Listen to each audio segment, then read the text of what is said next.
दोस्तों नमस्कार, welcome to law सुनो। हम जानेंगे सीआरपीसी की वो धारा जिसे हाई कोर्ट भी अपनी मर्जी से नहीं चला सकता।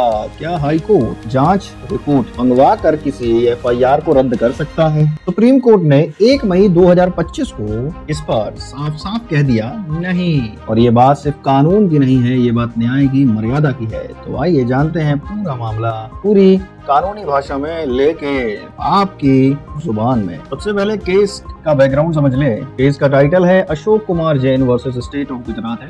इसका फैसला 1 मई 2025 को आया है। मुद्दा ये था, गुजरात के एक व्यापारी ने एफआईआर दर्ज कराई कि श्रीलंका की company Mayu import and export limited ने उनसे करोड़ों की साड़ियां ली, लेकिन पेमेंट नहीं किया। एफआईआर दर्ज हुई आईपीसी की धारा 406 जो ब्रीच ऑफ ट्रस्ट की बात करता है और 420 जो चीटिंग की बात करता है। आरोपी ने हाई कोर्ट में सीआरपीसी की धारा 482 482 के तहत एफआईआर रद्द करने की याचिका लगाई। हाई कोर्ट ने जांच रिपोर्ट पर भरोसा करके एफआईआर रद्द करने से मना कर दिया, लेकिन सुप्रीम कोर्ट ने 2 टूक शब्दों में कहा हाई कोर्ट ना तो जांच रिपोर्ट मंगवा सकता है। समझेंगे सुप्रीम कोर्ट ने क्या कहा।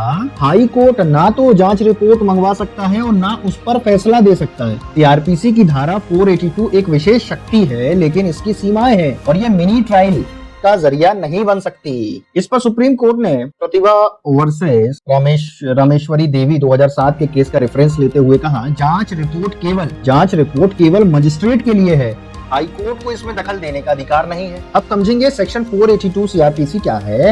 ये हाई कोर्ट की इनहेरेंट पावर है, यानी अंतर्निहित शक्ति है जिससे वह न्याय की रक्षा कर सकता है, लेकिन सिर्फ उन्हीं मामलों में जहां एफआईआर ही झूठी हो। ये शक्ति जांच रिपोर्ट देखने या जांच को रोकने के लिए नहीं है। सेक्शन 406 ऑफ आईपीसी समझ ले, जो क्रिमिनल ब्रीच ऑफ ट्रस्ट की बात करता है, जब कोई सौंपे गए सामान या पैसे को धोखे से रख ले। सेक्शन 420 ऑफ आईपीसी जो चीटिंग की बात करता है, यदि शुरुआत से ही धोखा देने की मंशा हो तो 420 लगेगी। सुप्रीम कोर्ट ने कहा यह मामला सिविल पेमेंट डिस्प्यूट का, इसमें आपराधिक इरादा नहीं दिखता। एफआईआर को जारी रखना कानून का दुरुपयोग होगा। अब समझे, जहाँ कानून की सीमाएं तय ना हो वहाँ इंसाफ रास्ता भटक जाता है, और जब न्याय समय पर बोले तो बेगुनाही की आवाज लौट आती है मेरे दोस्त। तो ये था आज का मामला, सीआरपीसी की धारा 482 और हाई कोर्ट की सीमाओं पर सुप्रीम कोर्ट की कसौटी। यह लॉ सुनो की पहचान है, जहां हम आपको कानून की हर धारा, हर शक्ति और हर फैसला समझाते हैं